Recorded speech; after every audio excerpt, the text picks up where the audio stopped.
Starting with our discussion on high courts. Primarily, our focus is just to look at the factual aspect of it, because when it comes to the understanding part of it, it is very similar to our discussion on the Supreme Court.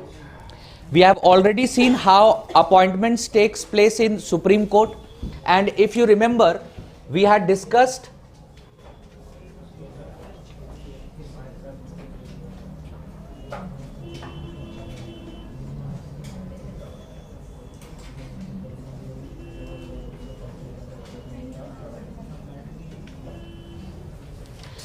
under Article 217 Clause 1 and under Article 222 Clause 1. Under both of these articles, we had discussed the term called as consultation. What is meant by consultation? The collegium idea that was there.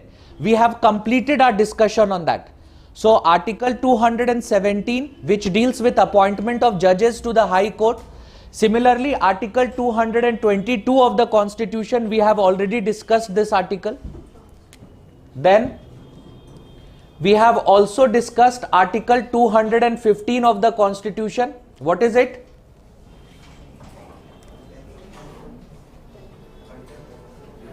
Yes, contempt of court, exactly. Court of record. Article 215 of the Constitution, it declares the High Court of India, High Courts in India to be court of record, which means the contempt jurisdiction that is extended. The contempt jurisdiction that is extended to the High Courts, it is extended under Article 215 of the Constitution. Clear? Similarly, we have also discussed Article 226 of the Constitution. What is this? What is Article 226? Yes? What is 226? Article 226. What is Article 226?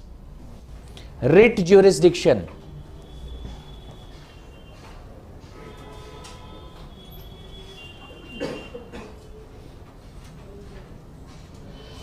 What did we say? Writ jurisdiction extended to the Supreme Court under Article 32, and under Article 226 it is extended to the High Courts. Go back to a discussion on fundamental rights. We even compared the writ jurisdiction of Supreme Court as well as the High Court. So what is Article 217, Article 222, Article 215, Article 226 of the Constitution, which is the most important discussion that is to be done under under this topic of High Courts. We have already discussed that. Clear? So what remains is only what you can say the factual aspect of it. We have already discussed the important ones. So let's come to our discussion, directly come to our discussion on Article 222 of the Constitution. Not 222, Article 220 of the Constitution. Article 220 of the Constitution. What does it deal with? It deals with restriction. You can write this. Restriction on practice. Restriction on practice after being a permanent judge. After being a permanent judge, no person who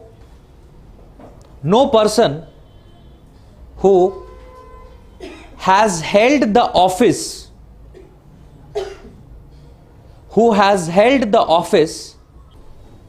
as a permanent judge of a High Court, permanent judge of a High Court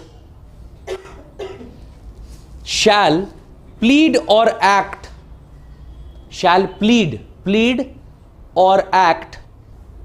before any court or any authority in India except the Supreme Court the Supreme Court and the other high courts, and the other high courts. Underline other high courts. That means not in the same high court, only in the other high court, or for that matter the Supreme Court of India. So any individual, because see, if you look at the qualification to become a judge of the High Court, what is the qualification? The qualification is that if an individual has practiced law for at least 10 years, the individual is qualified to become a judge of the High Court. Clear? So if an individual has practiced law or pleaded law, it is said pleaded law in front of any high court in India, he is eligible to become or to be appointed as the judge of a high court. Once he is appointed as a judge of a high court, what kind of judge? Permanent judge, not ad hoc.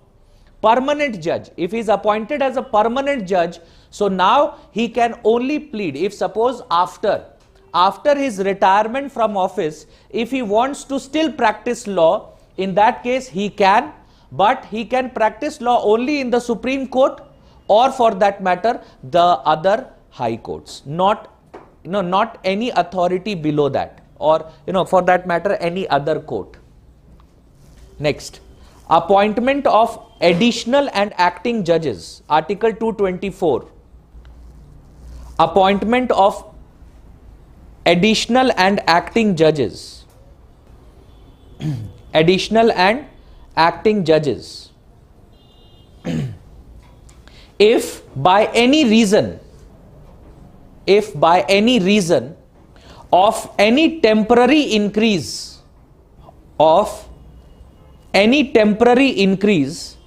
in the business of the high courts, or by reason of area of work, if it appears to the president that the number of judges of that court should be for the time being increased,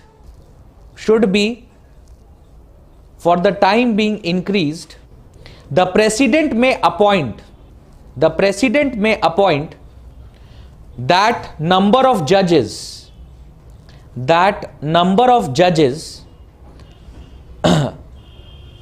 to that court among persons qualified to be such additional judges. Underline additional judges.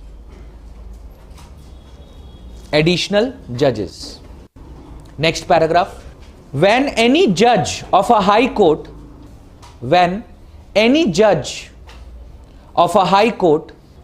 other than the Chief Justice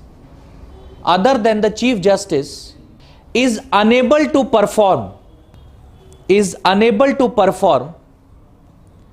the duties of his office, no person appointed as additional or acting judges shall hold office after attaining the age of 62 years.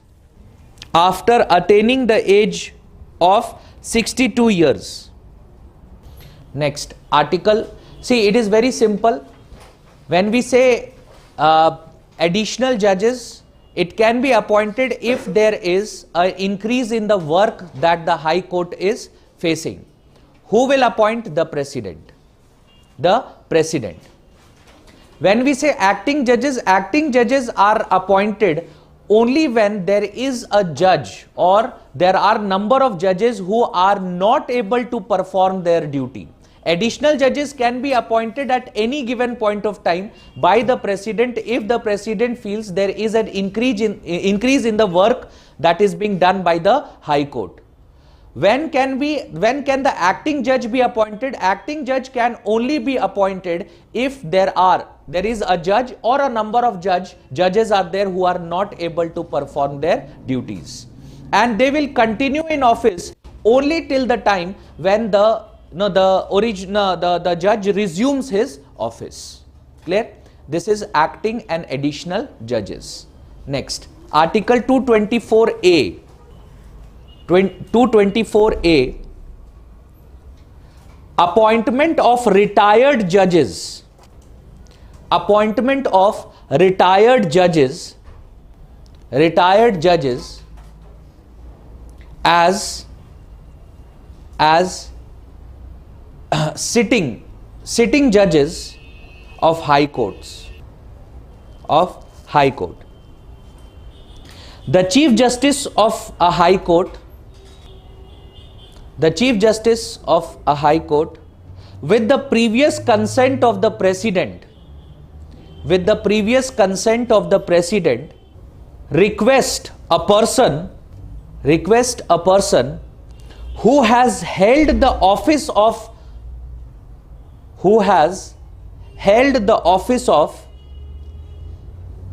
judge of that court,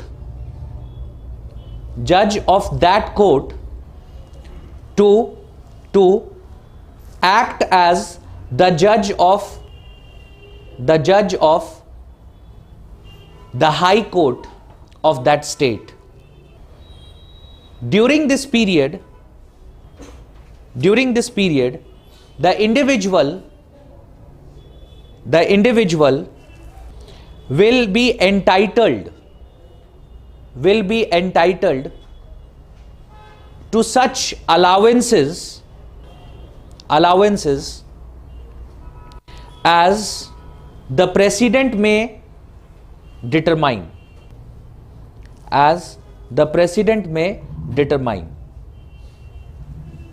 Clear? This is Article 224A. Yes, we have a provision of acting judge in Supreme Court as well. We talk about ad hoc judges, so that they are basically discharging the same functions. So Article 226, we have already dealt with Article 226, which deals with writ jurisdiction of the court. Next is Article 227. Article 227, the power of superintendence over all courts by the High Court. Every High Court shall have superintendence over all courts and tribunals throughout the territory over which it exercises jurisdiction.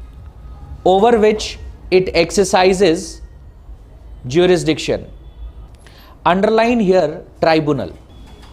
This is the only reason why I have talked about Article 227, because remember that when we talk about the court, the High Court also exercises the jurisdiction over tribunals, not just about over subordinate courts, but also about over tribunals.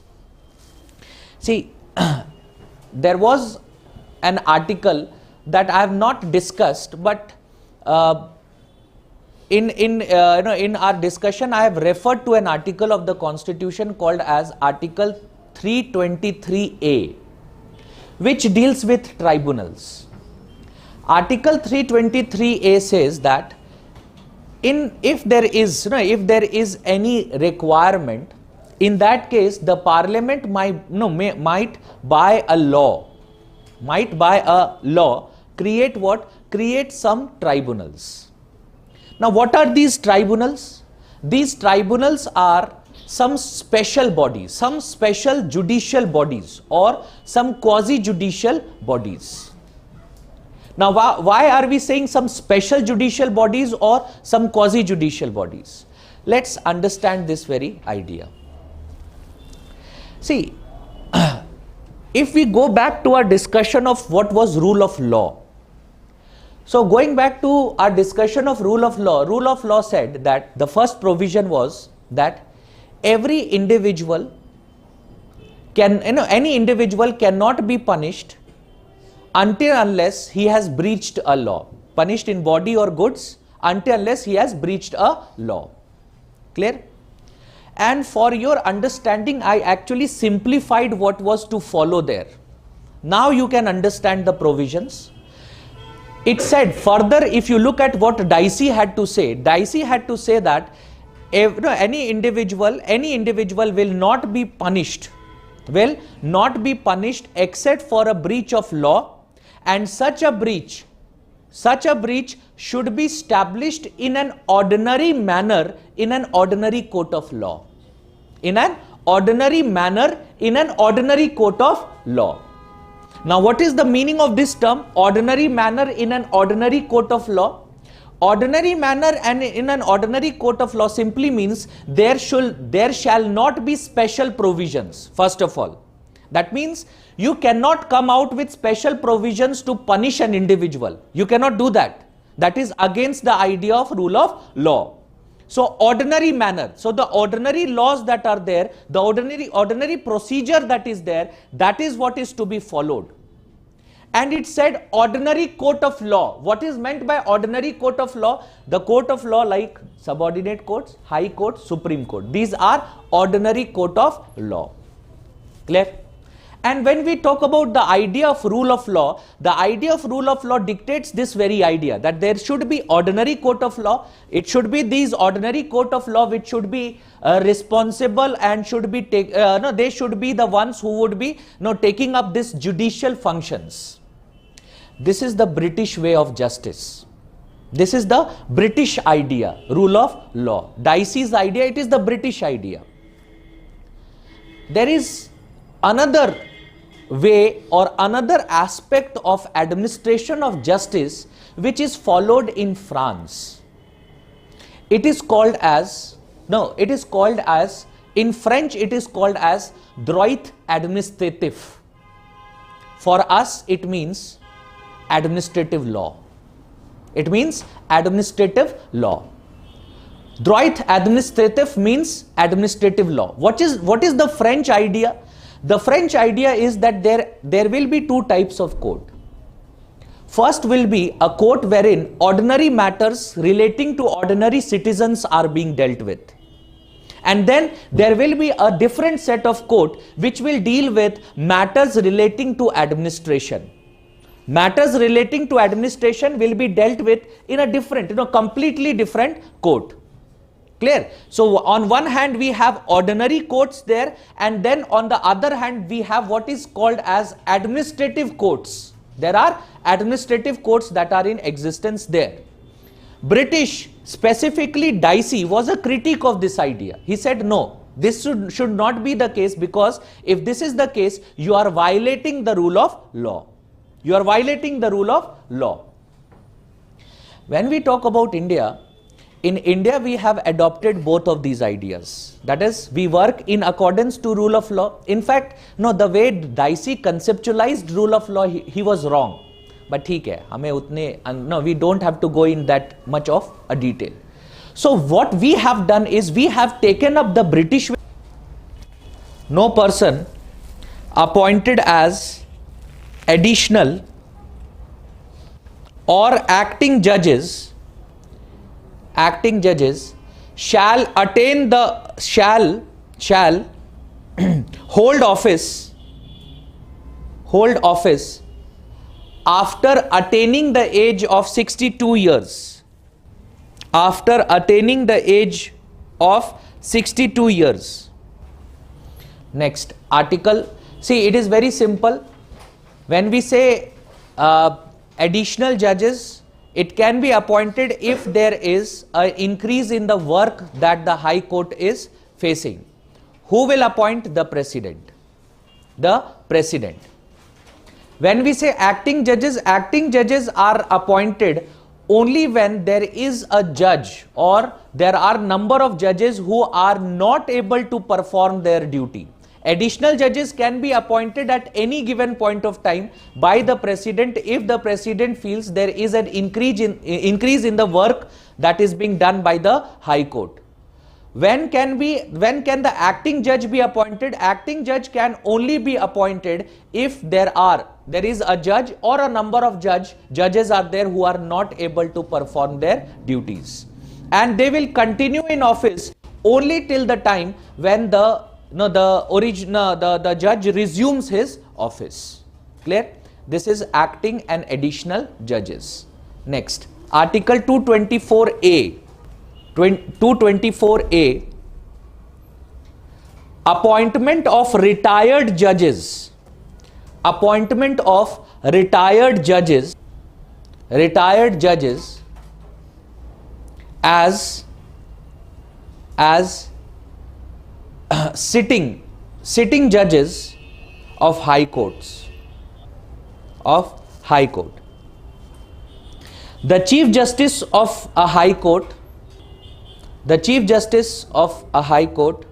with the previous consent of the President, request a person who has held the office of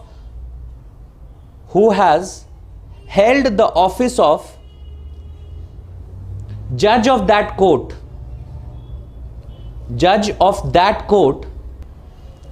to act as the judge of the High Court of that state.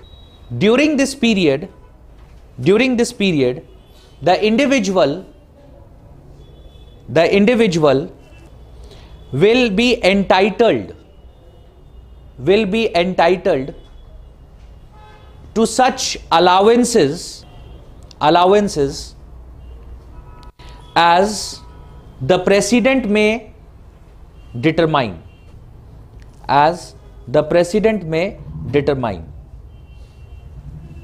Clear? This is Article 224A. Yes. Yes, we have a provision of acting judge in Supreme Court as well. We talk about ad hoc judges, so that they are basically discharging the same functions.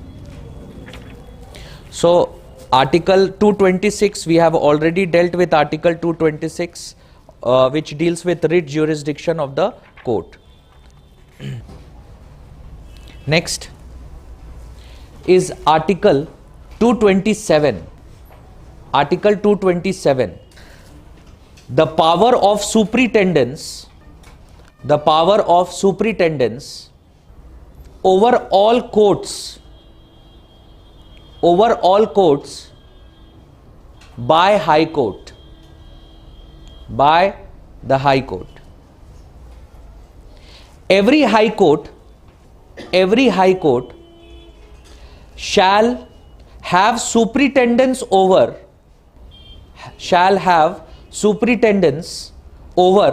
all courts and tribunals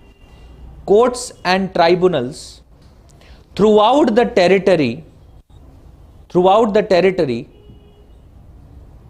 over which it exercises jurisdiction.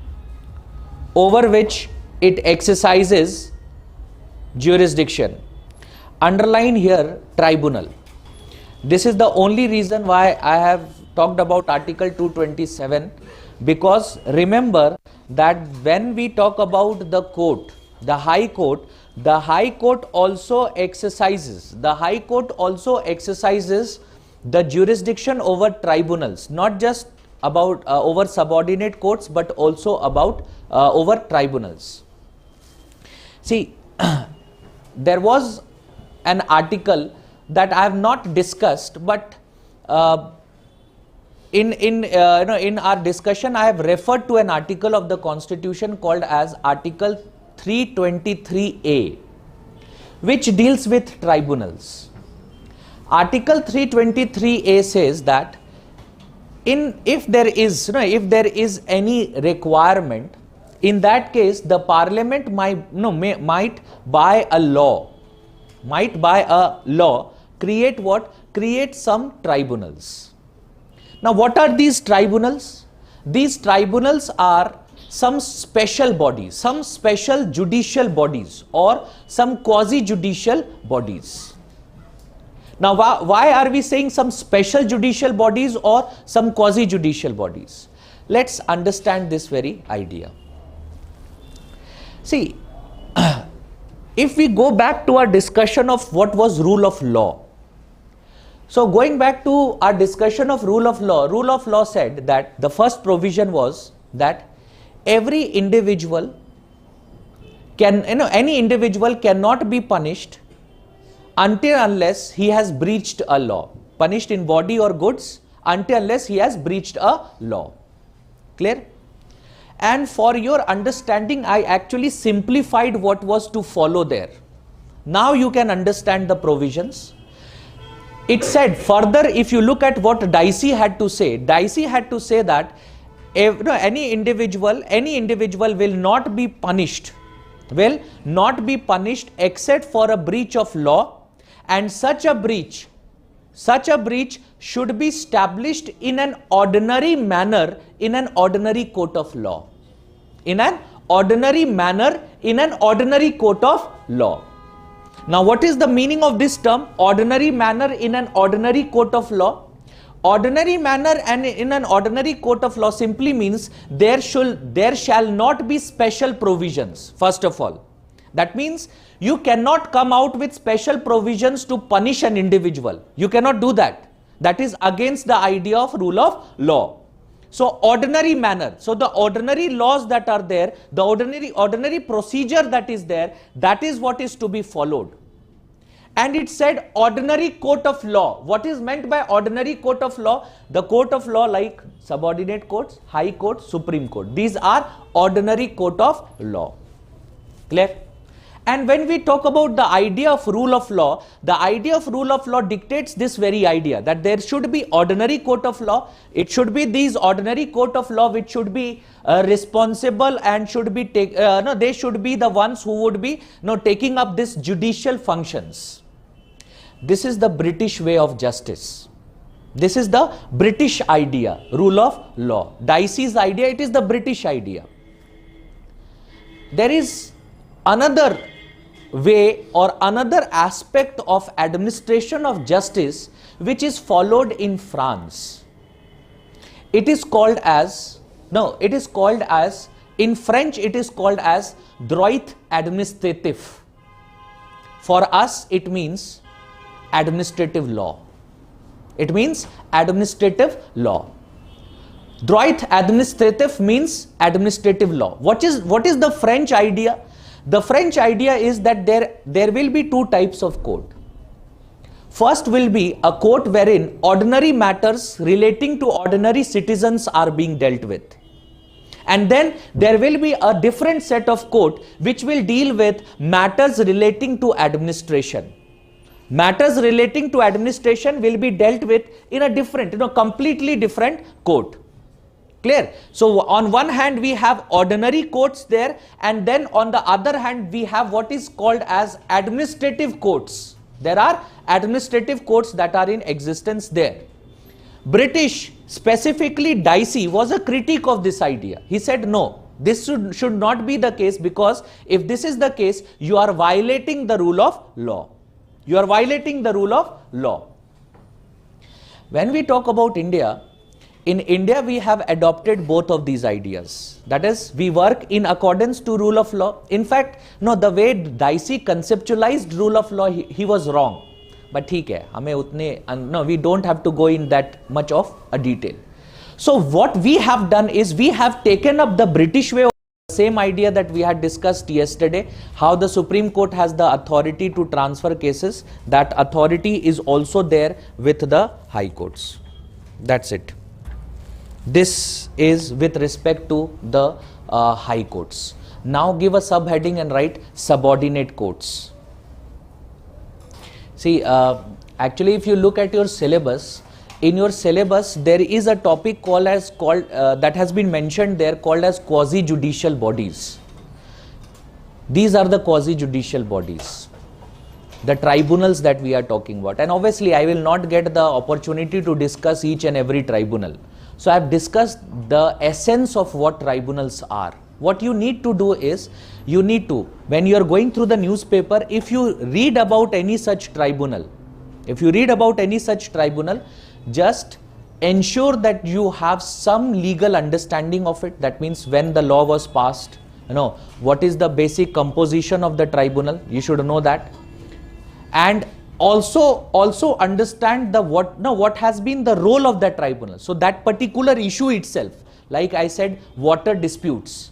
So in water disputes, if you read about such disputes in the newspaper, in that case, please ensure that that tribunal, when was it formed, what is the composition, what is its jurisdiction, and what has been its role. You prepare this. Like NGT, so 2010 law, you should be prepared with 2010 law, and also should know about certain decisions of the NGT which has appeared in the newspapers. That at your time, it will not be asked that pehle kya hua tha. It will be more about what is contemporarily going on. Clear? So I will not be discussing this idea of each and every tribunal, and that is the reason why I have explained to you what is a tribunal. Clear? So any time you get an opportunity, you read it about any tribunals in the newspapers, please take that and just do some research on it, because that is very likely to be asked. Next, subordinate courts. First is Article 233 of the Constitution, that deals with appointment of district judges. DJ, district judge. Now see, who is a district judge? What is the legal idea? I am coming to it. First, you should understand the very idea behind this office. Going to the pre-independence era. In the pre-independence era, we did not have separation of powers. The British did not follow the idea of separation of powers, which means there was one authority that was created at the district level, the office of the district magistrate or the district collector, and that office was given all functions. That means not only the office had executive functions, the office also had magisterial functions. So when it came to this office, in the mechanism that was adopted by the Britishers, it was the office of the district magistrate that also acted as the judicial magistrate. They also acted as a judicial magistrate, and that is the reason why we have continued with this particular term, district magistrate. Today also we have continued with this. But now the office of the district magistrate have very limited magisterial powers. It actually do not have an extensive magisterial powers which was given to them in the pre-independence era.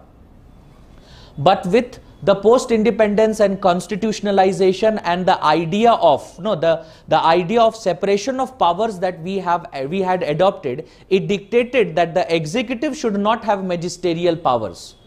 Because if that is the case, it is a violation of separation of powers, and it will lead to again defeating the very purpose of separation of powers, which is to ensure that there is only limited authority given to, there is no concentration of powers.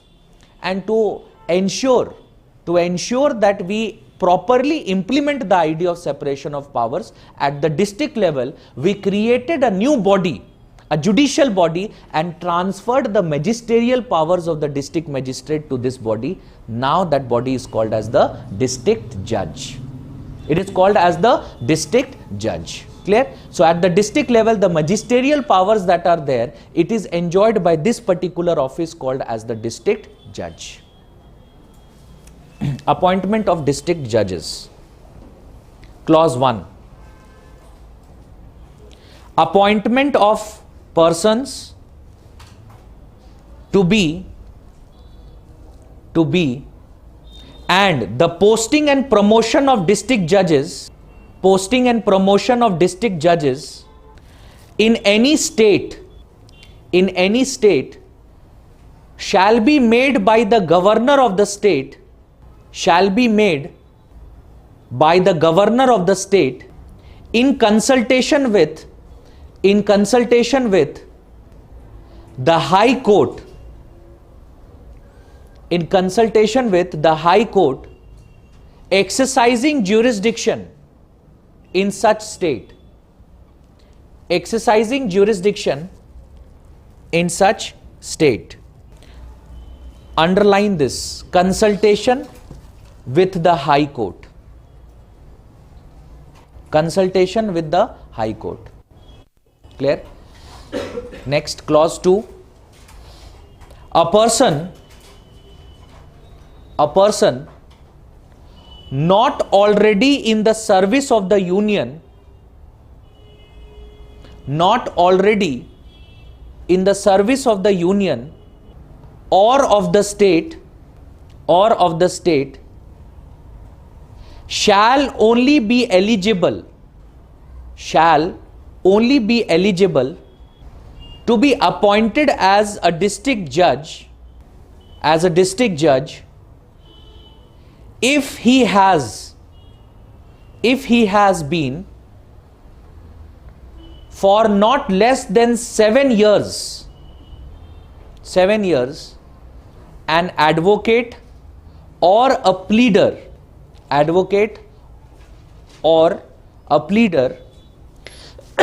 and is recommended by the high court for appointment.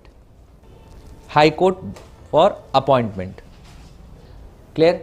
So what is his eligibility? First, he should not be under the service of the union or state, and second, he should at least have a 7 year experience. Clear? Next, Article 233A. Validation of appointments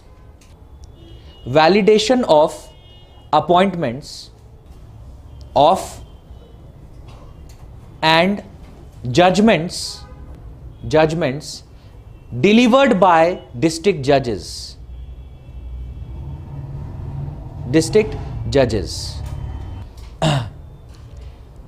The judgments, decree or order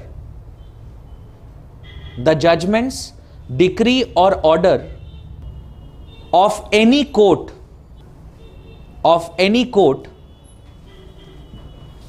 now write in points.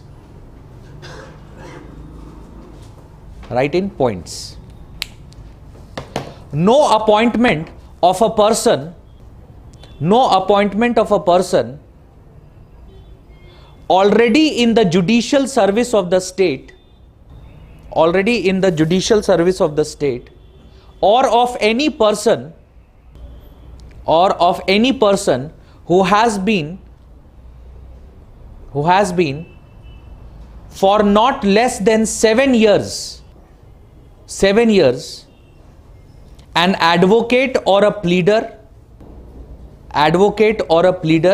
to be district judge in the state.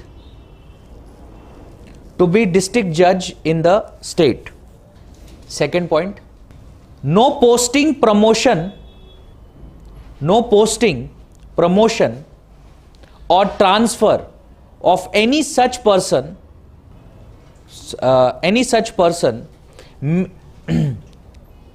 as a district judge other than the district judge himself and the control exercised by him over the subordinate courts shall be considered illegal or void. Third, no jurisdiction exercised, comma, no judgment, comma, sentence or order passed or made and no other act or proceeding done before the commencement of the constitution or a person being appointed as a district judge,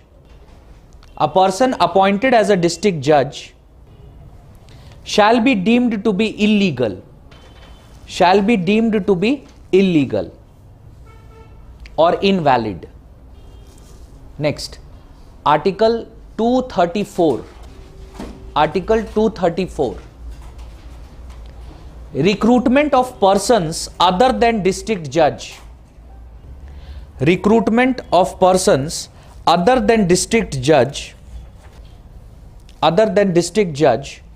To the judicial service. Appointment of persons other than the district judge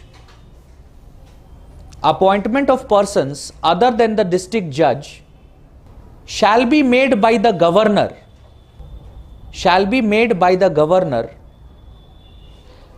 after consultation with the State Public Service Commission and with the high courts exercising jurisdiction.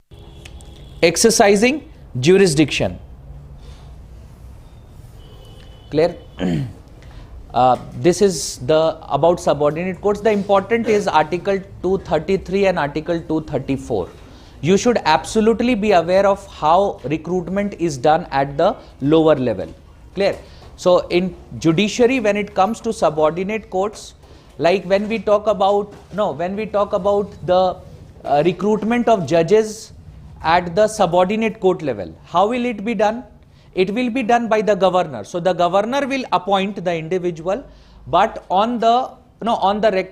in consultation with the High Court and the State Public Service Commission. So you will find how generally it is done. So State Public Service Commission holds a examination, and those who qualify them, they are appointed. How this is a practice that has come up? Because the State Public Service Commission and the high courts of that particular state, they have consulted with the governor and accordingly decided that this is the way recruitment will be done. Clear? This is when it comes to the subordinate courts. With this, we complete our discussion on subordinate courts. See, we have not talked about acting judges, ad hoc judges, or writ jurisdiction or any such thing, because subordinate courts do not have any such powers. Clear? Next, let's come to our discussion on Article 370 and Article 35A, which is no more present. Article 370 is still present. Article 35A is no more present.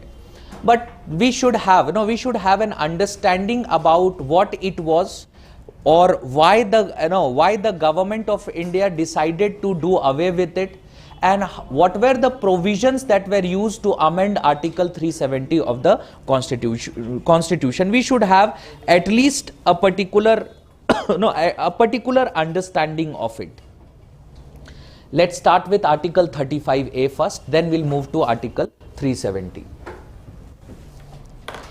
This provision of the Constitution is still considered, in terms of our examination purposes, it is considered still to be important, because it is very likely that you can get a question on comparison between what was the status of J&K pre 5th of August, and that is, if specifically speaking, more legally speaking, 31st of October. That is pre 31st of October and post 31st of October. How has the relationship changed? How has the relationship changed? What has happened, and what is the relation? How will it change? If you look at Article 35A of the Constitution, Article 35A of the Constitution was included within our Constitution in 1954 through a presidential order.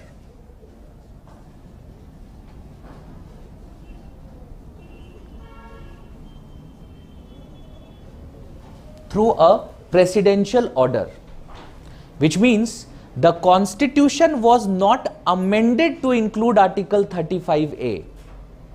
No. The Constitution was not amended to include Article 35A. It was included in our Constitution through a presidential order. Through a presidential order.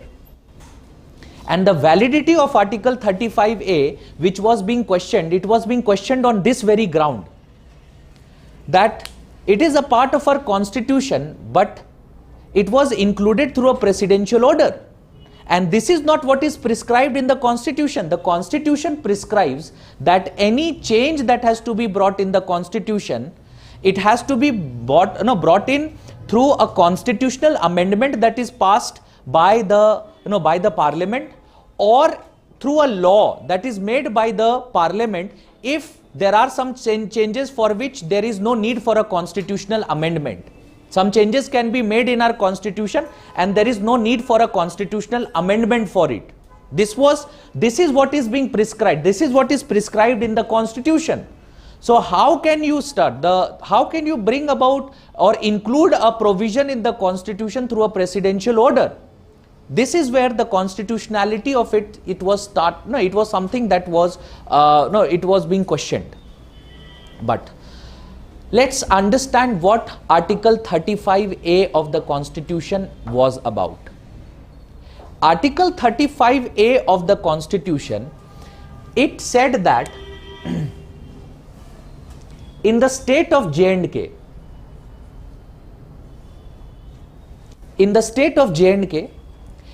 it came up with a provision of something called as a PRC. What is a PRC? It is a permanent resident certificate. Permanent resident certificate. And only those individuals who have a PRC or who had a PRC in the state of J&K, they were the only ones who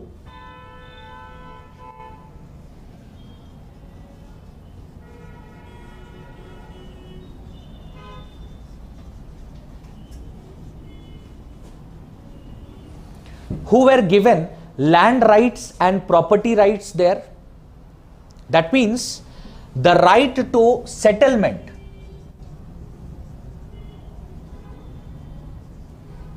The right to settlement in the state of J&K was extended to only those individuals who qualified to have a PRC there, permanent resident certificate. Not only that, the right to employment, the government employment that was there, or more appropriately, the right to equal treatment the right to no discrimination in government employment was not extended to any individual who did not have a PRC. So only when it came to the state government while recruiting provided employment opportunities to those individuals, only those individuals who had a PRC, not anyone else. Not only that, but when it came to education,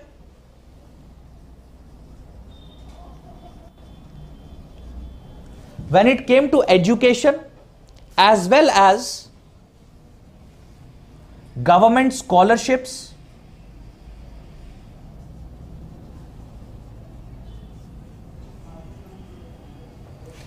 etc., they were only given to those individuals who had a PRC. Similarly, voting rights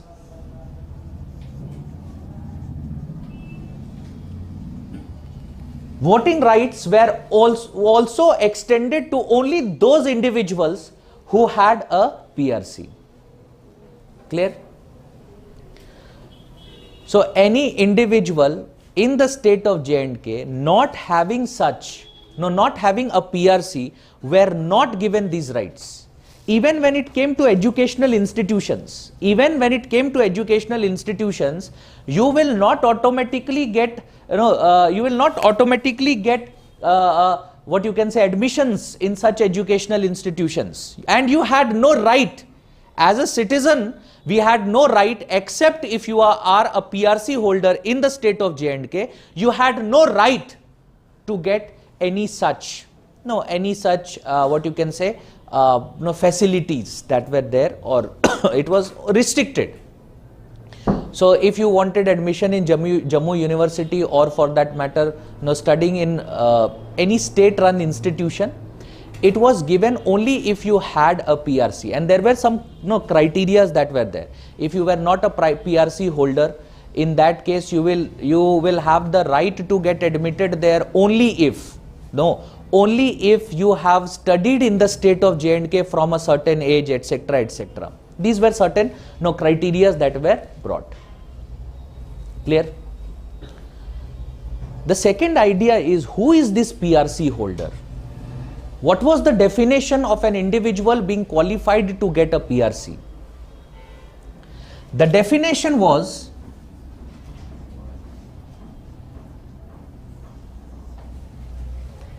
any individual who had resided in the state of J&K on or before 1944. The current state of J&K that is there, on or before 1944. Clear? These are some technical ideas. Now, if you look at further, there was one more provision of this. What was that provision? The provision said that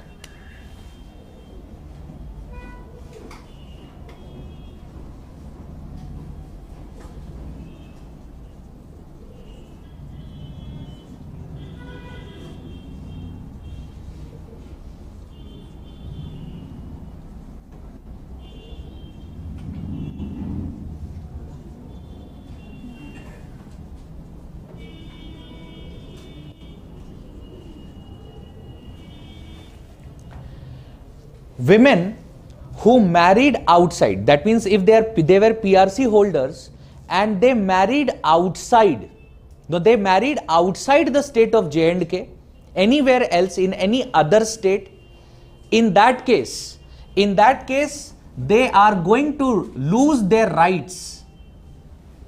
They are going to lose their rights as a PRC holder. This was modified by the J&K High Court.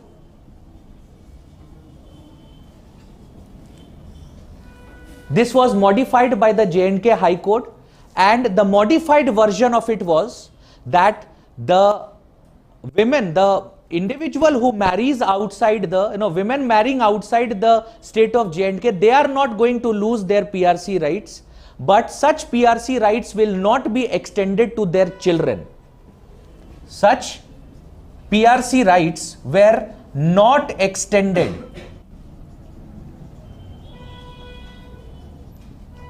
to their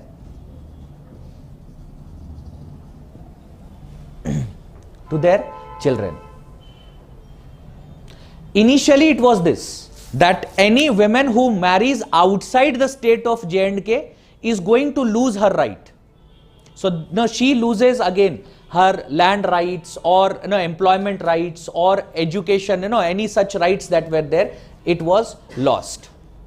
But when it was modified by the J&K High Court, the J&K High Court said, no, this is not constitutional, you should remove this. And accordingly, a new format of it was included, that any individual who, a woman marrying outside J&K, she will not lose her PRC rights, but her children, they are not considered as permanent residents.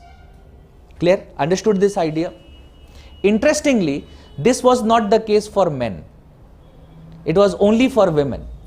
That means if women married outside, then they lose they lose their PRC rights. But for men, if they are marrying outside the state of J&K, the women whom they marry, they get permanent resident certificate, but it was not other way. That means women marrying, so the if there is a PRC women, she has the PRC. If she marries outside, then the individual, the man she marries will not get PRC. But if a man marries outside J&K, so the women that he marries to will get the PRC certificate. Clear? Understood this idea? So this was basically what was included under Article 35A. This was what was basically included under Article 35A. It was basically giving some specific rights to the permanent residents of what you can say the state of J&K. But the problem here were basically 2 or 3 specific problems. First of all, if you look at these provisions that are there, it is contradictory to what our constitution dictates, because our constitution talks about Article 14, Article 15, Article 16. It also talks about Article 19 and Article 21 of the Constitution. And in some or the other manner, it contradicted the provisions of Article 14, 15, 16, 19 and 21 of the Constitution, because obviously this deals with equality, and this is a complete violation of the equality grounds. If you look at the equality grounds that are there, it is a complete violation of it. Why am I saying violation of it? Because of 2 reasons. First of all, see, this was extended to completely to the state of J&K. If you look at some other cases, like we have talked about PESA, we have talked about scheduled and tribal areas, and we know that in those scheduled and tribal areas also land rights are restricted. Not any individual can go there and buy land. That is also there. But it is not, it's not for the complete state. Only if the state completely is declared as a tribal state, only then there are some restrictions. Otherwise, such restrictions are not there. So first of all, on that grounds. Second of all, it was also a violation of the equality on the grounds of the rights that were enjoyed by men and women. That was also the case. Not only that, because the date was such, see, 1944, which means in 1947, post the partition of India, there were number of refugees who came from the West Pakistan to the state of J&K. They came from West Pakistan to the state of J&K and they settled in the state of J&K. And in those cases, those refugees were still not given these rights, because they came to the state of J&K after 1944, not before that. It was in 1947. So because they came in 1947 and the PRC was given on the ground, on this particular ground, that if you had been residing in the state of J&K or in 1944 or before 1944, only then you were eligible to get a PRC. Otherwise, you were not. And that was the very reason. It was also discriminatory against the West Pakistani refugees who were staying in India since 1947 itself. Since 1947, they were staying in the state of J&K, but they did not have land rights. They did not have rights to government employment there. They did not have voting rights, etc., etc. And that was the reason why this provision was constantly it was criticized. And not just because of that, also because of the political reasons that are there. No, also because of political reasons.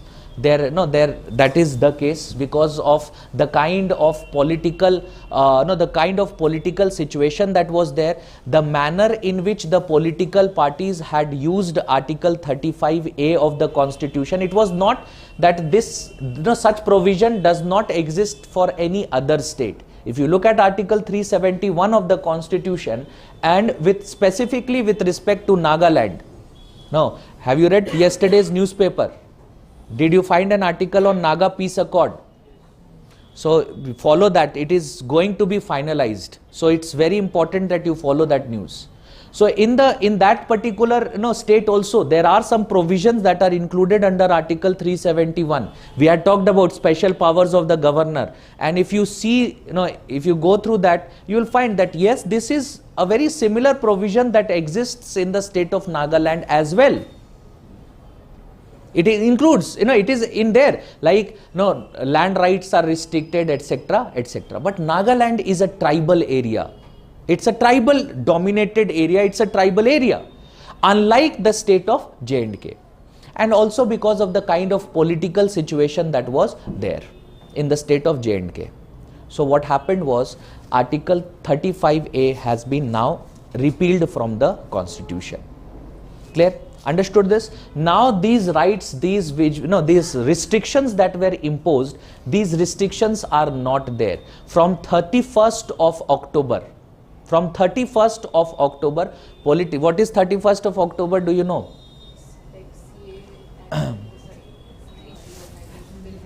Has been implemented. And do you know the political significance of that particular date? It is Sardar Vallabhbhai Patel's birth anniversary.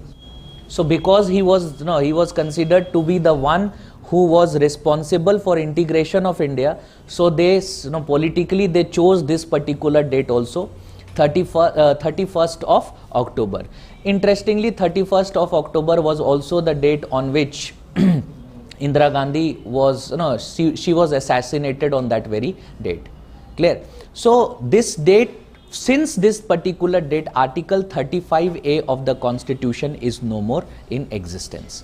We do not need to go into a lot of details here. You need to just understand this. What were the restrictions? What was the restriction on women rights? And how is it contrary to the provisions of the Constitution? Article 4, right to equality. You can just say right to equality and liberty.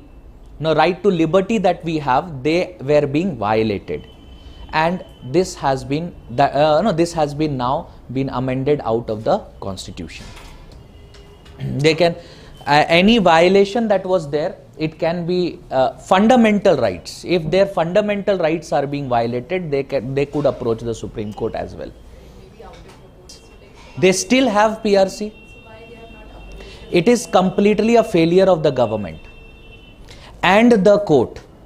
It is the failure of the government and the court. If we talk about what happened in the late 1989 and 1990s, and what led to the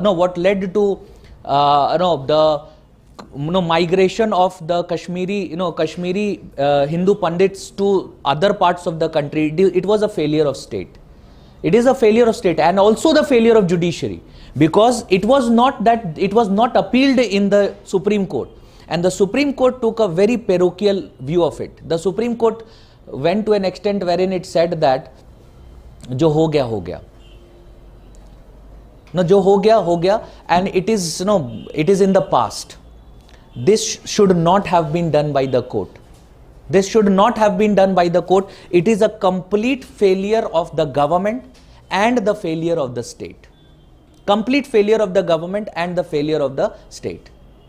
And in fact, one very important idea here was that if you look at who was the Home Minister in 1989, when this started, it was Mufti Muhammad Saeed, who was a politician of J&K. He was the Home Minister of India then. Clear? So this was a complete failure of state. They still have PRC. It's not that they do not have PRC. They have lost PRC. They still have that. But now it is not any more significant, because now it does not matter, but even before the 31st of December, 31st of October, they have the same rights that any other residents of PRC holder in J&K had. Clear? Understood this idea? Now this is what Article 35A of the Constitution is. Now come to Article 370 of the Constitution. Article 370.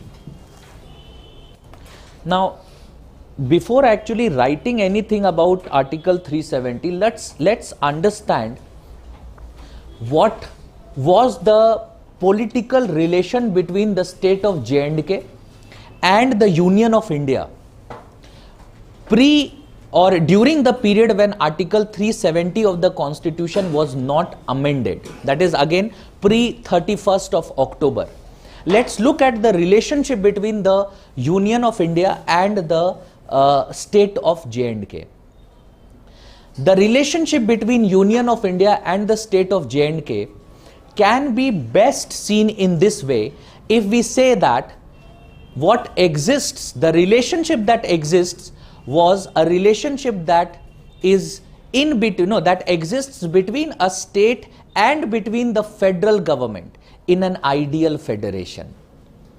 So if we talk about for other states, for the other 28 states then that was there, if you look at the relationship that is there, our relationship is more like a unitary tilt is there. And there is always, the union enjoys more powers. We have already discussed that, we know that the union enjoys more powers. But that was not the case when it comes to the state of J&K. Why? Because the state of in the state of J&K, Article 370 of the Constitution allowed that for any matter that is mentioned in the union list, that is in the 7th schedule under our constitution, that is mentioned in the union list, except for 3 matters, that are foreign policy, defense and communication. Except for these 3 matters, all the laws that were passed by the union parliament, it was not automatically extended to the state of J&K. It was not automatically extended to the state of J&K. And how was it to be extended to the state of J&K? It would be extended to the state of J&K only when the Constituent Assembly of the state of J&K accepted it. Now, Constituent Assembly of the state of J&K was formed in 1950s, and they enacted the Constitution of J&K, and after the enactment of the Constitution of J&K, the Constituent Assembly was no more present. Which means, if you look at what was meant by the term Constituent Assembly, it would mean that it would be the state legislature, because different, under very different judgments of the court, whether it was the J&K High Court or whether it was the Supreme Court, they had interpreted that Constituent Assembly that is mentioned, the term Constituent Assembly that was mentioned under Article 370, the term Constituent Assembly was it now would mean the legislature of the state. So when a law was being passed by the Parliament of India, it was not automatically extended to the state of J&K, and only when the state legislature, it was then who provided its consent to application or implementation of the law, only then such a law was implemented in the state of J&K. Only then such a law was implemented in the state of J&K. Like when we talked about the 73rd and the 74th constitutional amendment, these constitutional amendments were not extended to the state of J&K. It was, they had their own Panchayati Raj laws and they implemented their own Panchayati Raj laws. Clear? Similarly, when we talk about RTI, Right to Information Act was implemented in the state of J&K in 2005, in India in 2005, but in the state of J&K in 2009. Why? Because they provided their consent. They came out with their own law in 2009, not in 2005. Similarly, when we talked about things such as provision, such as reservation, etc., it was not automatically extended to the state of J&K. So when we say an ideal federation, how would this ideal federation, how would this relationship work? This relationship works in this very manner. The federal government that is there, if you look at a federation like US, the federal government has limited powers with respect to the governments of the state, and it is the state government who act autonomously. And that was the relationship that we also see when it comes to, or we saw when it comes to the state of J&K. So they had their own constitution, they had their own flag, they had their, they have their own different ideas. Initially, before, when the constitution was implemented, the chief minister of J&K was called as the prime minister. That is also true even today for POK region. POK region, the chief minister of POK is called as the prime minister of that particular region. Now it is under Pakistan's administration. In India, that was also the case. In India, that was also the case, but it was amended, and the chief minister, now it was not to be known as the prime minister, he was to be known as the chief minister. It was done post, I think it was in 1956-57 when this provision was made. Clear? So if you look at what Article 370 provided for, Article 370 of the Constitution ensured that there is an ideal federal relationship that existed between the state of J&K and the Union of India. However, the application of Article 370, see, existence of Article 370 of the Constitution, there was no problem with that, existence of Article 370. But if you look at the manner in which it was applied, and the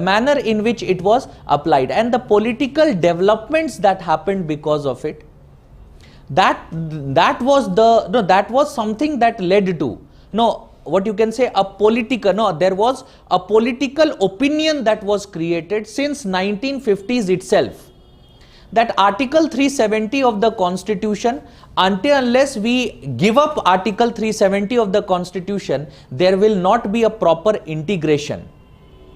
The problem was not Article 370, the problem was this, Article 35A.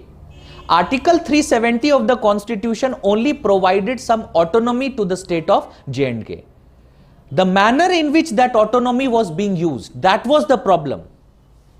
And that was the reason why since 1955 itself, Shyama Prasad Mukherjee, he was the one who took up a political agitation against that very idea.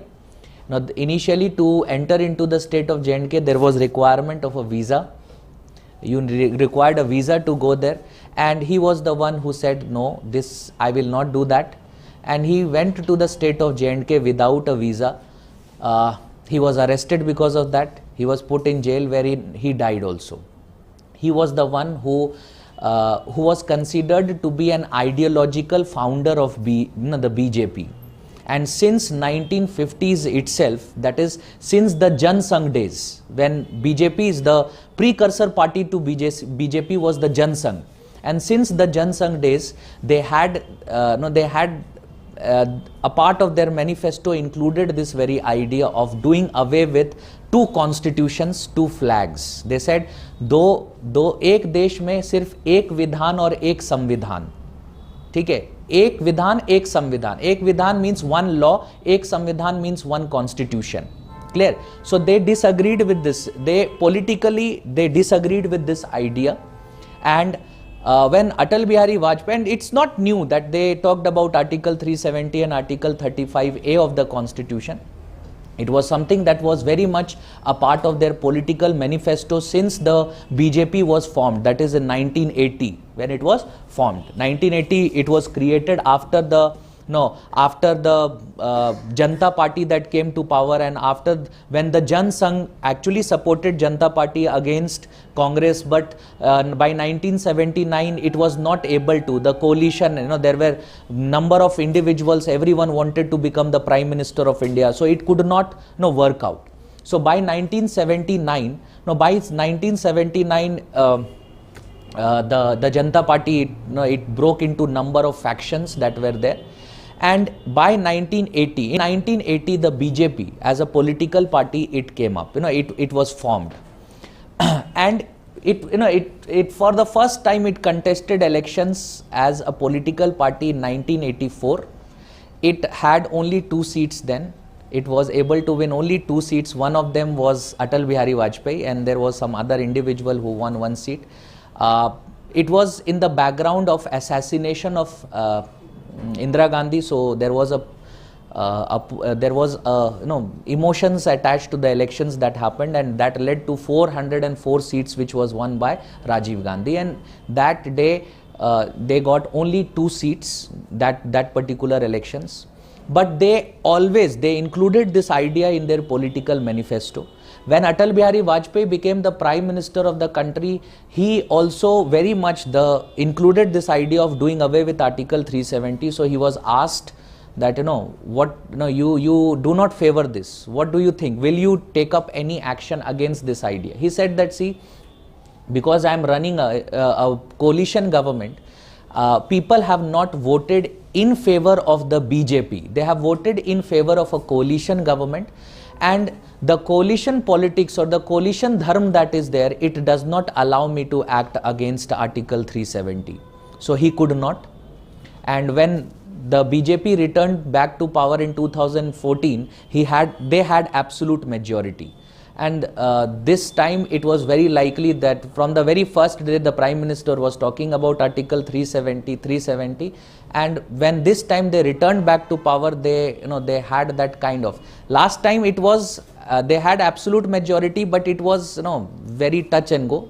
If it in any way, if it may because if you look at the last Lok Sabha and at the last year, that is 2015, 2016, since 2015-16 they had actually lost 3 to 4 seats, which meant that initially when they started with 282, by the end they were near around 280, they were around 274 or 75, which was likely not to, they did not had that kind of majority.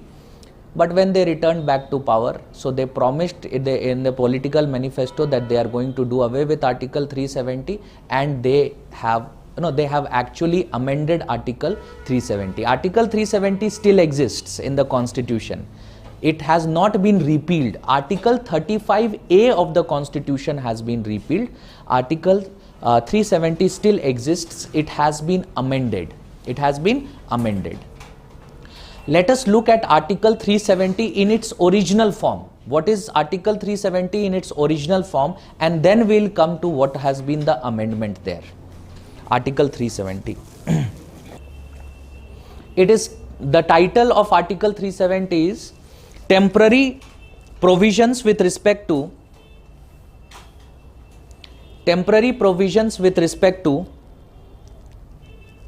the state of Jammu and Kashmir. Temporary provisions with respect to the state of Jammu and Kashmir. Clause 1. The provisions of Article 238 shall not apply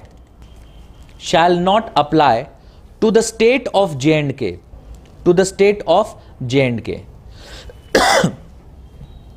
See, if you look at what is Article 238, it deals with the idea of states, the definition of states. So it was not applicable to the state of J&K. Clause B. The power of the Parliament to make laws. Yes? Clause B. First was Clause A, second was Clause B. The power of the Parliament to make laws.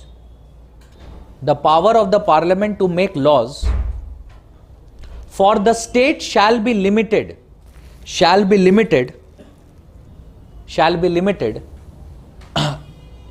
to areas of foreign policy,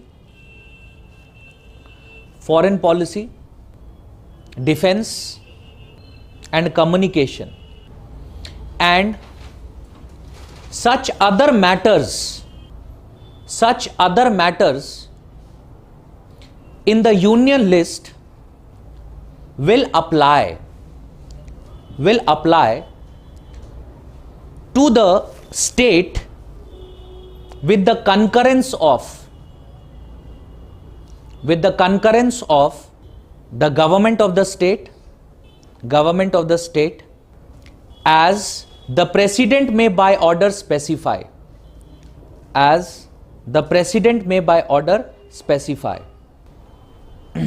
clear? Concurrence means acceptance. They will accept it and only then. Third, clause C. The provisions of Article 1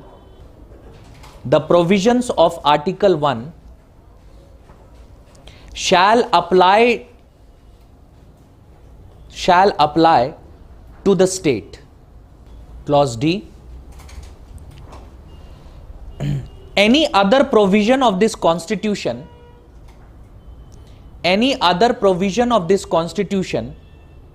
shall apply in relation to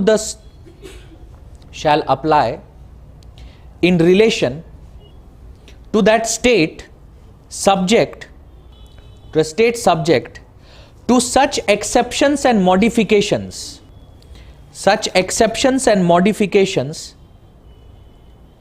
as the president may by order specify,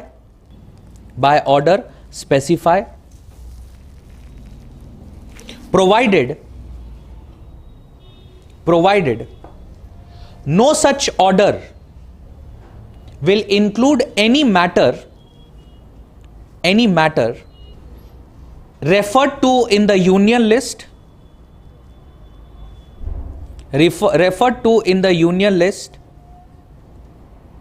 except in consultation with the state government, which means until unless the state government does not agree, it will not be applicable. Even the president will issue that order only when the state government has agreed to it. Next, clause 2. Clause 2 of this. Till now we were dealing with clause 1, A, B, C, D. Now we are dealing with clause 2. If the concurrence of the government of the state,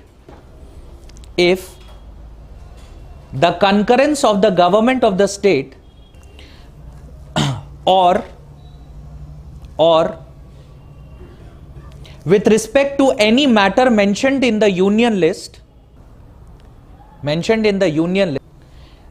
is given before the constituent assembly, after the constituent assembly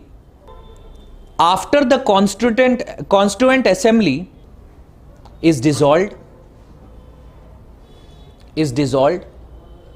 it shall be placed before the state legislative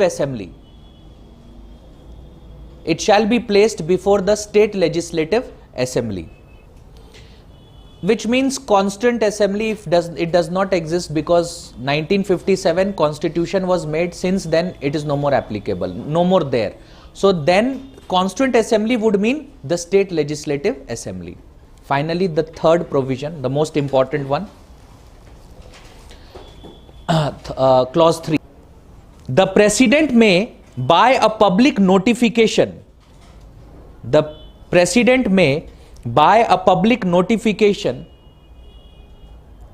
declare that this article shall cease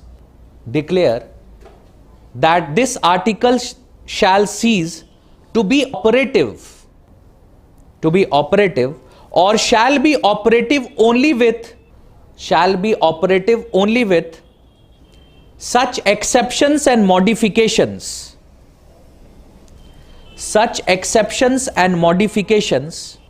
from any such date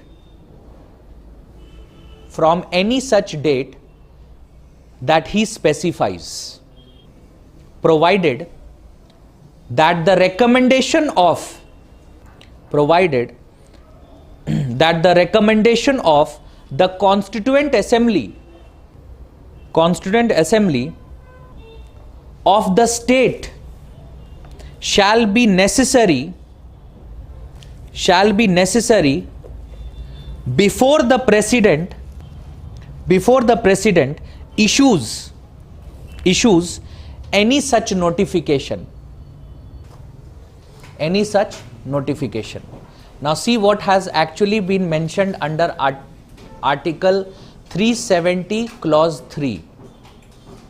It says the president, if the president wants, the president can declare through a notification that Article 370 has been repealed, or the president can modify the provisions of Article 370.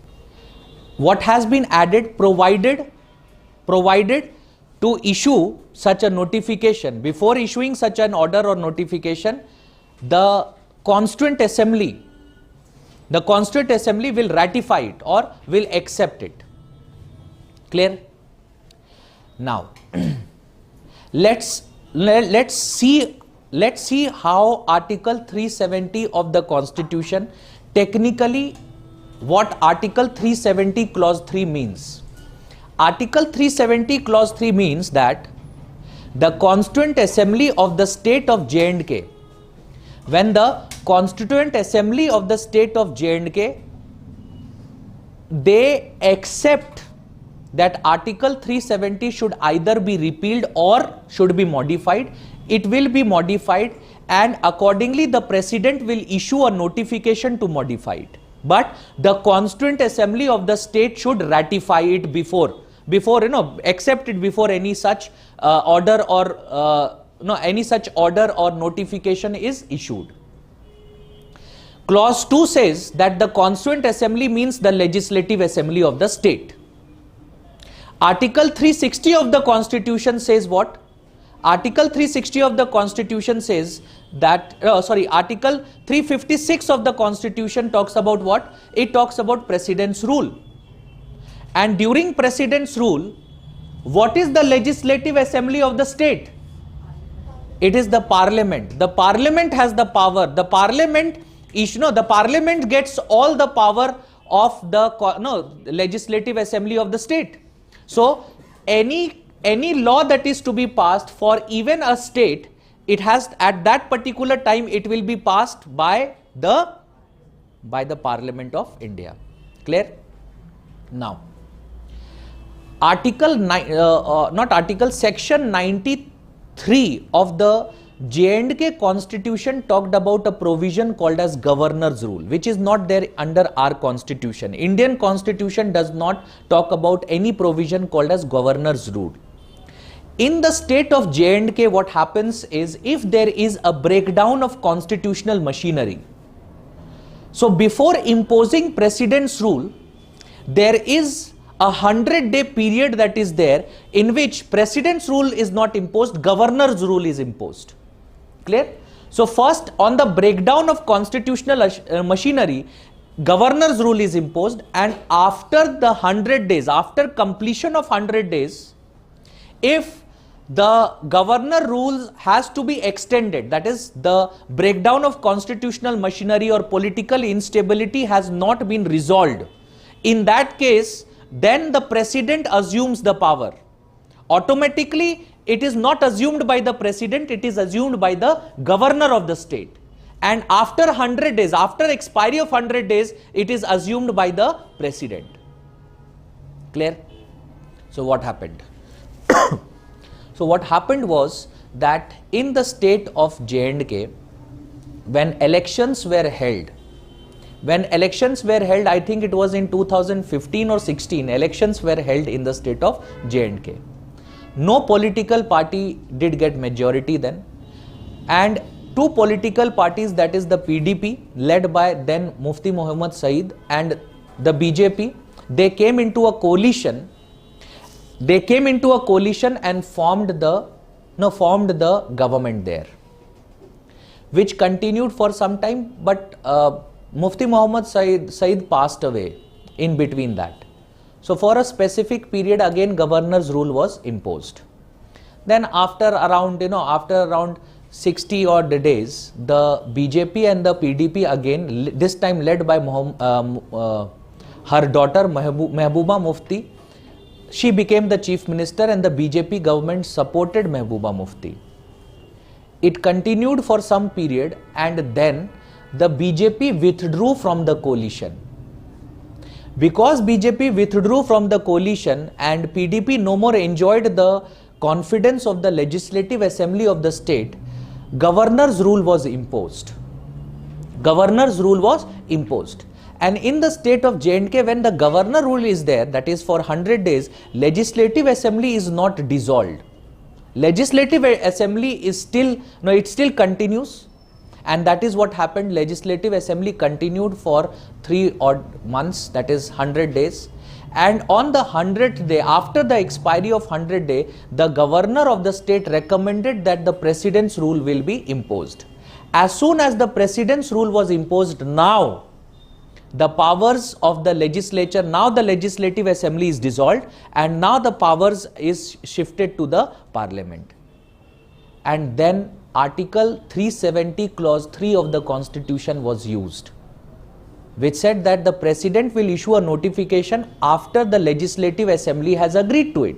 But in this case, agreement of the Legislative Assembly meant agreement of the parliament. So there was a bill that was introduced to amend Article 370 of the Constitution and to repeal Article 35A of the Constitution.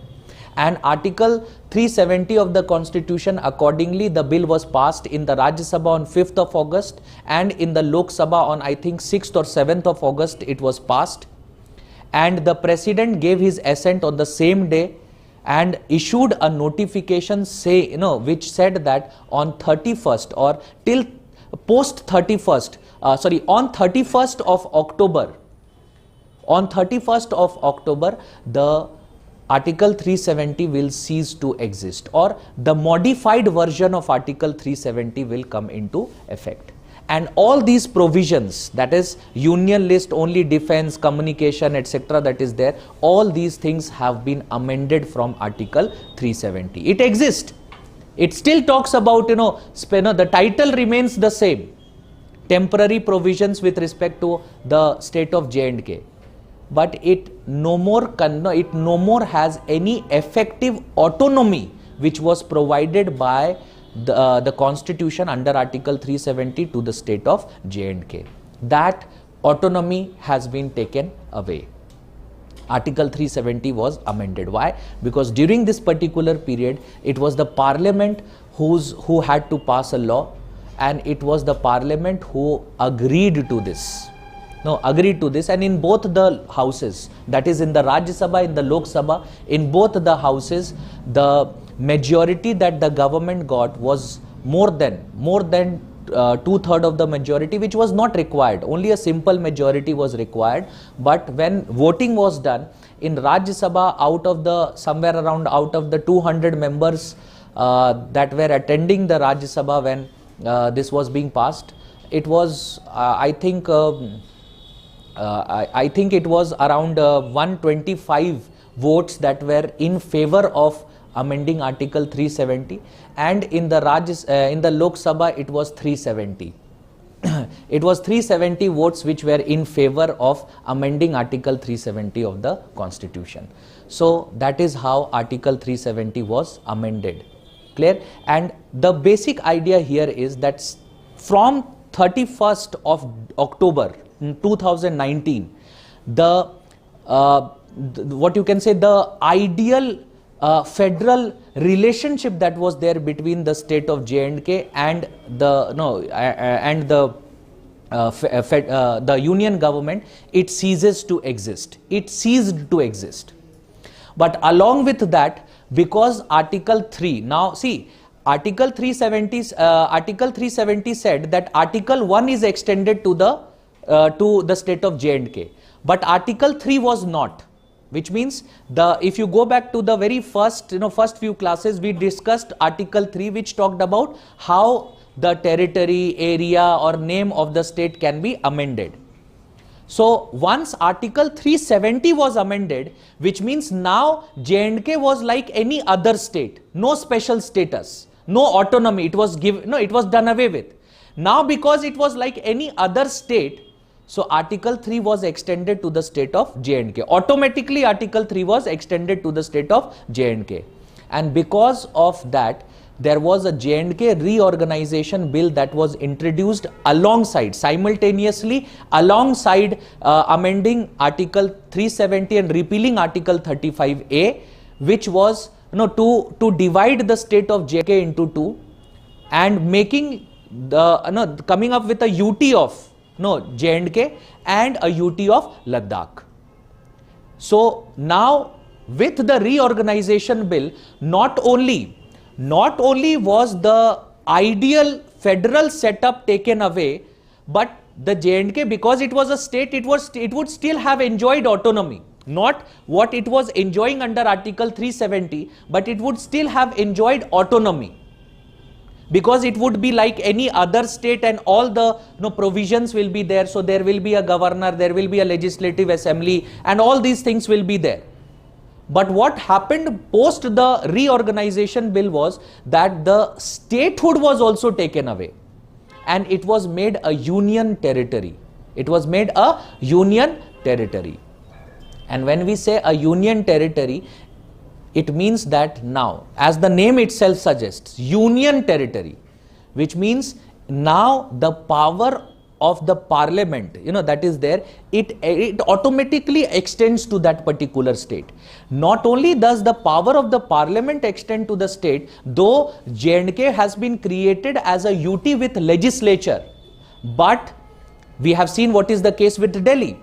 There is a legislature, but the relationship that is there between the UT with legislature and the union, it talks about complete domination of the union over the over that particular area.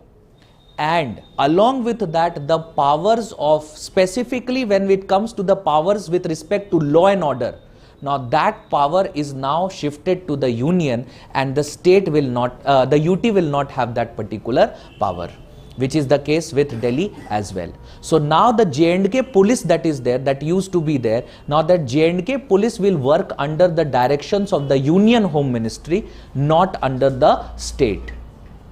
So this administrative, the legislative consequences are not that much. If you look at the administrative consequences, because of amending Article 370, the administrative consequences that are there, the administrative consequence will dictate that when it comes to this relationship that the union will have, because it is a UT now, so for till the foresaid period, till it remains a UT, because the government has expressed that we are not going to, we have not permanently made it a UT, and it will be given statehood in the near future. So till the time it is given statehood, or it reverts back to being a state, till this particular time, the at least law and order power that is there, it is there with now it is there with the union and not with the state, with the UT. And see, till now there is no legislature. It will take at least, delimitation is being done. So it will take at least an year or so, most probably. And in an year, there will be elections that will be taking place in the, in J&K. And in elections, whichever political party wins, so they will form the government there. But law and order, such administrative issues will be with the union and not with the state, with the UT legislature. And in this case, that is the main consequence in terms of, if we look at India as a whole, that is the main thing that we need to see. Because of law and order, if it is being administered by the union, the law and order, if it is being administered by the union, the challenges or the problems that we have faced here with respect to separatism, with respect to radicalization that is there, it is very likely that with effective steps taken by the union, there will be some changes that will be made there. Because of the political, situation that has been there, separatism and the problems of separatism and how political parties have seen separatism. That was the reason why there has been lot of problems to act against separatism there. With law and order being shifted to the union, there will be some effective measures taken to, to completely get rid of this very idea. So the administrative consequences are something that is the most important. Understood this idea? This is what is Article 35A, Article 370, what was previously Article 370, what was the mechanism that was used to actually amend Article 370, and what is the consequence of it. The provision exists, the provisions exist, but the autonomy that is there, that autonomy that was there, now it has been deprived of its autonomy. Clear?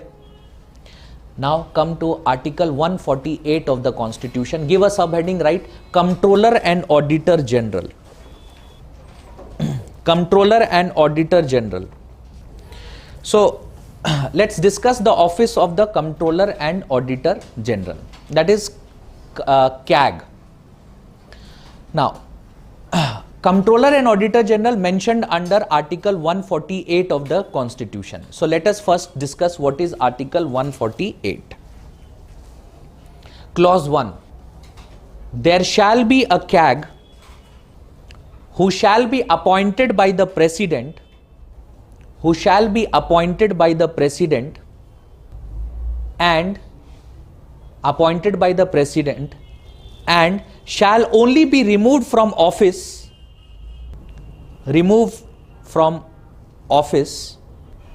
in like manner and on the like grounds,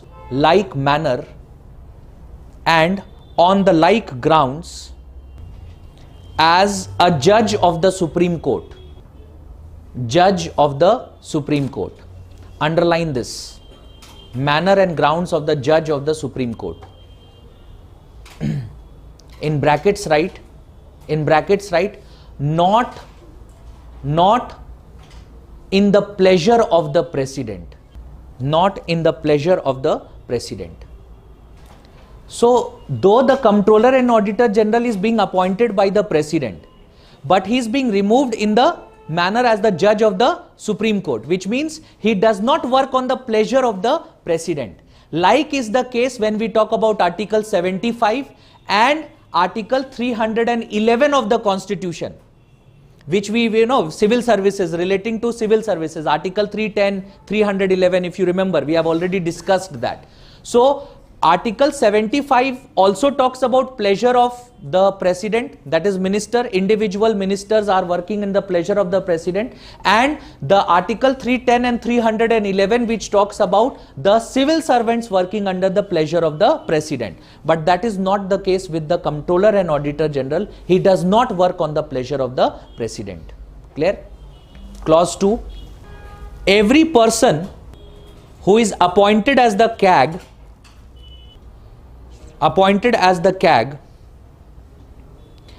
takes oath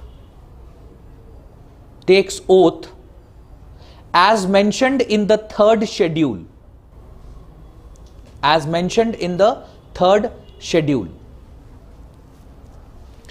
So what is the third schedule? What is the first schedule? It deals with names of the state. Second schedule deals with salary, and third schedule deals with what? Oath. ठीक है, पहले पैसा लेंगे फिर oath लेंगे. The first salary and then oath. So second schedule is with oath, second schedule is with salaries, and third schedule is with respect to oath. Clear? So all the constitutional positions that are there, you will find that their oath has been mentioned under the third schedule of the Constitution. Clause 3.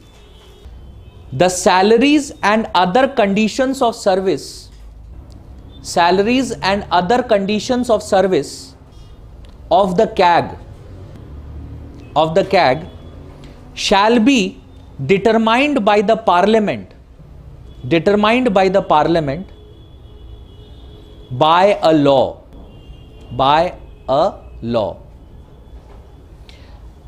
Underline this, determined by the Parliament.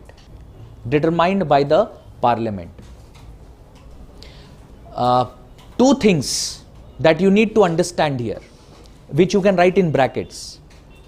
Just mention it in brackets. Remember this. Accordingly, the Parliament has passed Accordingly, the Parliament has passed Comptroller and Auditor General, CAG in brackets, right?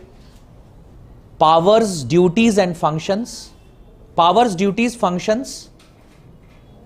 Powers, duties, functions. And miscellaneous provisions. Miscellaneous Provisions Act 1971. 1971, determining the conditions of service of CAG. Conditions of service of CAG. The law fixes the tenure of CAG as 6 years,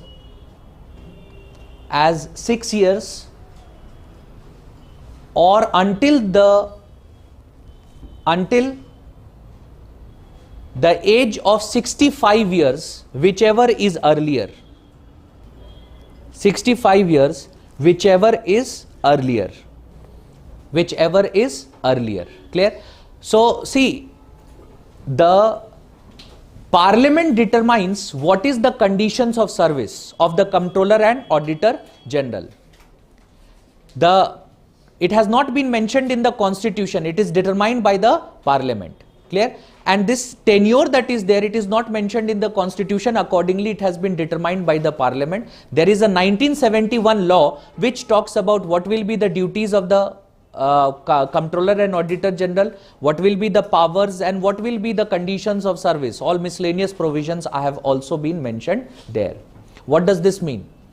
It means that Comptroller and Auditor General is the agent of the Parliament. Write this. Therefore, making the CAG an agent of the Parliament. Therefore, making the CAG an agent of the Parliament. Agent of the Parliament. Understood? He is not the agent of the President. He is the agent of the Parliament, though he is appointed by the President. Clear? Next paragraph. His conditions of service cannot be altered to his disadvantage. Cannot be altered to his disadvantage after his appointment. After his appointment. Clear? Next, clause 4. The CAG shall not be eligible for. CAG shall not be eligible for further office under the Government of India or the Government of State after retirement. After retirement. So, to ensure independence, we have, the Constitution says he is ineligible for any further employment under the Government of India. Clear? Next, clause 5. Clause 5. The CAG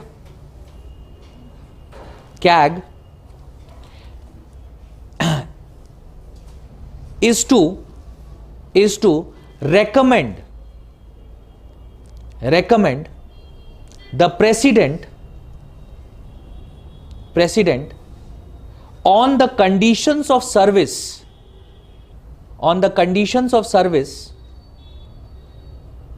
of any person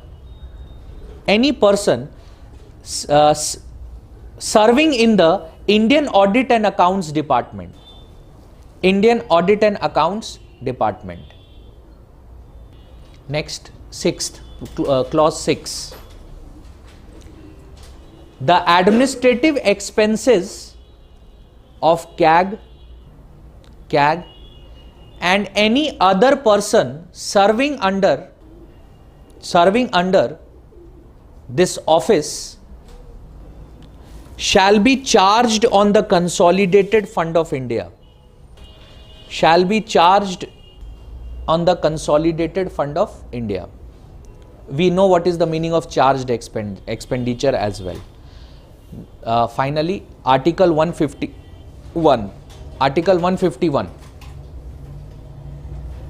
Clause 1. The reports of CAG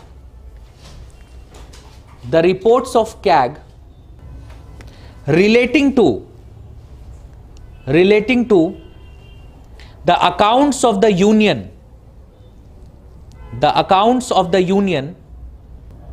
shall be submitted to the president,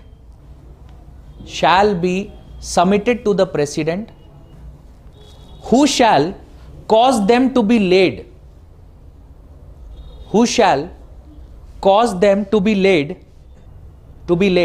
before each house of the parliament.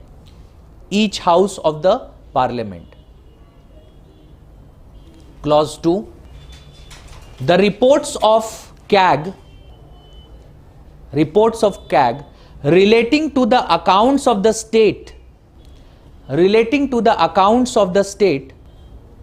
shall be submitted to the governor,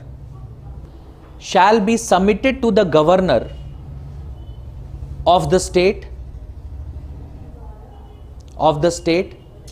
who shall cause them to be laid,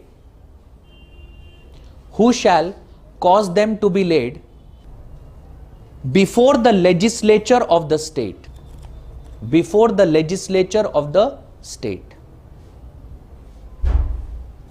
Clear? Now let us have a general discussion on what Office of Comptroller and Auditor General is. See, if you look at the constitutional duty that has been there, that has been placed on the Office of the Comptroller and Auditor General, like if you look at Article 149 of the Constitution, Article 149 of the Constitution says that it is the Parliament which will determine what is the duties that the Comptroller and Auditor General will have. And accordingly, the Parliament has passed the 1971 law determining what are the functions and duties the Comptroller and Auditor General has. Primarily, Article 149 also considers that Comptroller and Auditor General will have a duty of acting as an Auditor General of the country.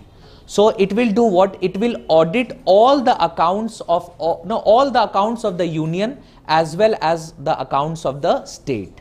This is very important, that there is only one Comptroller and Auditor General in India, which means the states, the accounts of all the states are also audited by this very body, that is the Comptroller and Auditor General.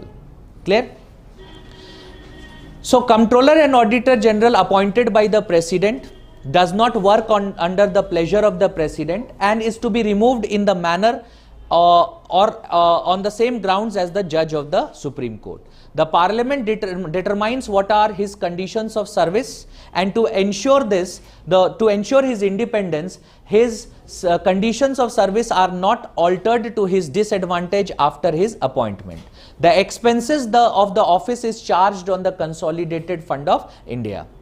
So if you look at all these provisions, what do we find? We find that the Office of Comptroller and Auditor General has been visualized as a body that will remain independent of the executive in India. Why? Because his primary function is to audit the accounts of the government of India and to report on any such discrepancy or misembezzlement of funds that he sees or observes when it comes to the Office of the Comptroller and Auditor General. Though we have not talked about it right now, but when we come to the governance aspect, I'll be discussing about parliamentary procedures, and during that particular period, I'll be taking about a particular discussion about the about certain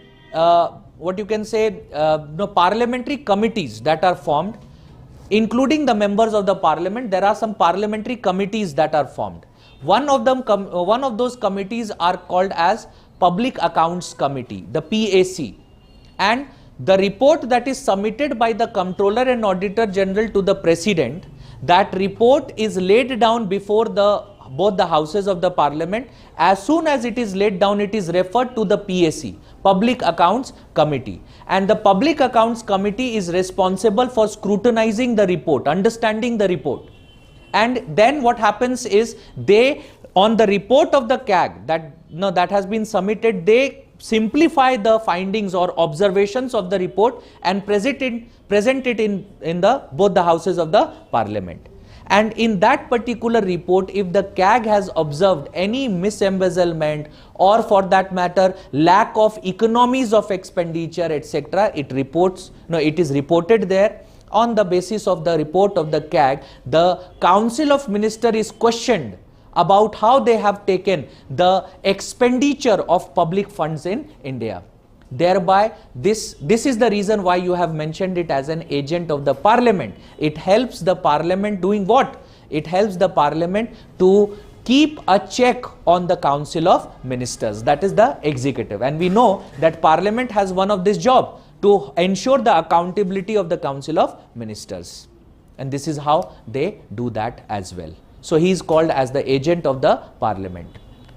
But he is not only responsible for auditing the accounts of the government of India, he is also responsible for auditing the accounts of the government of the states. So any report that the CAG presents on the states is presented not to the president but to the governor of the state, and he performs the same function that the president performs.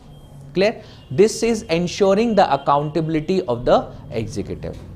Till 1976, the Comptroller and Auditor General was not only responsible for auditing, he was also responsible for accounting. So the accounting function was also basically done by him. But in 1976, we created a new office called as Comptroller General of Accounts, CGA. And this office is now the Accountant General, and he does what? He assists all the ministries and departments to assist in accounting. But Comptroller and Auditor General, interestingly, is still responsible for accounting in the states, except for the state of Goa. Goa, there is a different accounting body and the auditing is done by CAG.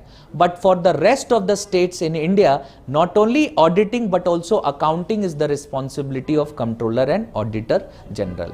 And that is the reason why B.R. Ambedkar conceived that offices such as Comptroller and Auditor General, UPSC, etc., they have a very important role to play under the Constitution.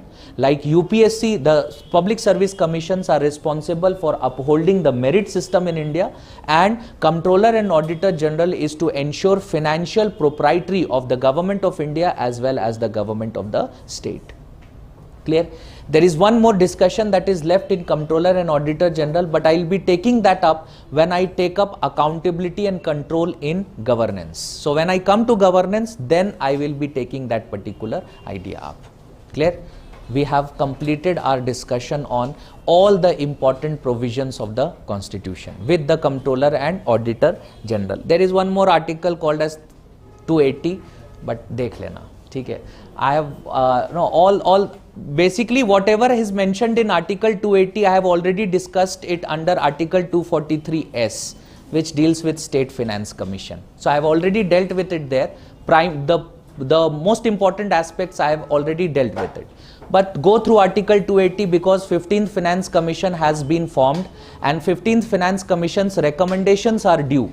So you might get a question on Article 280 of the Constitution as well. Clear? With this, we complete our discussion on the Constitution of India.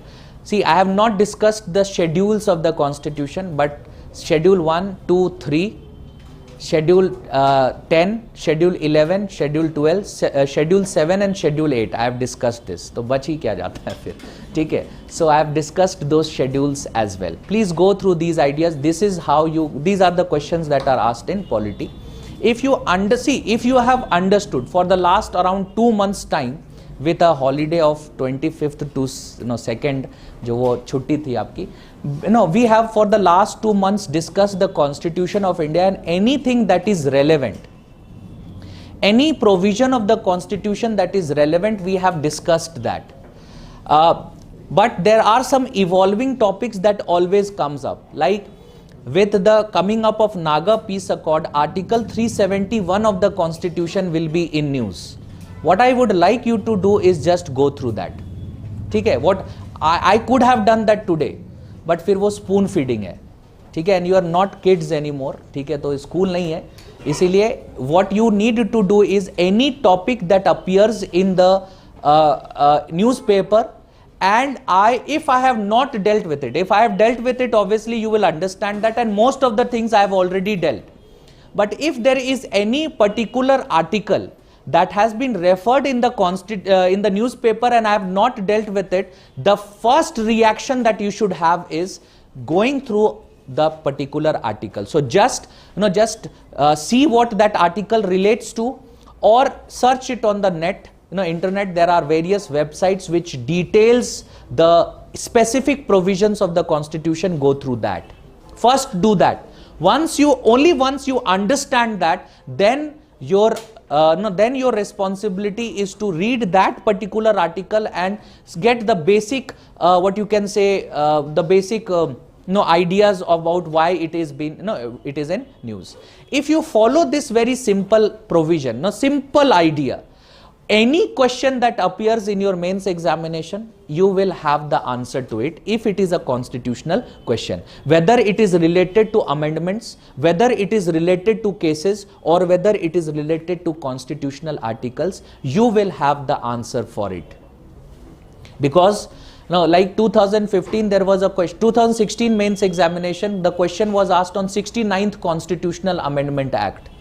So it was not mentioned special status of Delhi. It was mentioned 69th Constitutional Amendment Act, and unless you remember 69th Constitutional Amendment is related to what, you will not be able to answer it.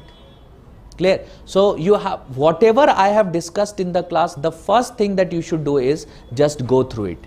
Just go through it, just see all of these provisions. It is very easy. I am telling you, it's very easy. After this exercise that we have done in the last 2 months, it becomes very easy, because barring few articles, I have not discussed the constitutional language. I have discussed my language, our language, which we understand. Because if you start reading the constitutional provisions, it's very difficult to understand it in that manner, because it will not mention, like, Article 233 will talk about Article 235. So you have to first see Article 235, okay, then come back to Article 233. It's not easy. So what we have done is, we have simplified the constitution. We have actually simplified the constitution in whatever you have written. And this is the least that you can do with respect to polity. But if you do this much, according to me, it should be enough. If you add the newspapers, whatever developments are coming in the newspapers, if you add that, this will be enough. Clear? This is where I end. This is where I end with respect to the Constitution of India. Any discussion that is there, I end it for now. When we take up governance, obviously I'll be talking about few more provisions. Clear? Thank you.